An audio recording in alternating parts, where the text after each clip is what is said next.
ఏ వస్తువుకి లేదండి మాట్లాడే గుణం. ఏ జంతువుకి లేదండి, ఏ పక్షికి లేదండి, ఏ కీటకానికి లేదండి. ఒక్క మానవునికి దేవుడిచ్చాడు. దేవుడు ఎందుకు నోరిచ్చాడో తెలుసా మానవునికి? దేవునితో సహవాసం చేయడం కొరకు, దేవునికి ప్రార్థన చేయడం కొరకు, దేవుణ్ణి స్తుతించడం కొరకు, దేవుణ్ణి ఘనపరచుట కొరకు, దేవుణ్ణి గొప్ప చేయడం కొరకు, దేవునితో మాట్లాడటం కొరకు దేవుడు మానవునికి నోరిచ్చాడు. కానీ మానవుడు ఆ నోటిని దేవుని కొరకు కాకుండా, దేవుని స్తుతించకుండా, దేవుని ఘనపరచకుండా లోకానికి ఉపయోగించుకున్నాడు. లోకంలో ఉన్న పనికిరాని వాటన్నిటికీ కూడా నోరు ఉపయోగించుకున్నారు. లోకంలో పనికిరాని వాటి విషయాలన్నిటిలోనూ తలదూర్చుకున్నారు. లోకంలో సంబంధం లేని విషయాలన్నిటిలో కూడా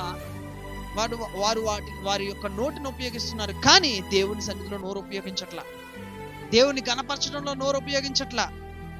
దేవుడు నిన్ను ప్రత్యేకమైన వ్యక్తిగా చేశాడు కనుక నీ నోటిని దేవుని కొరకు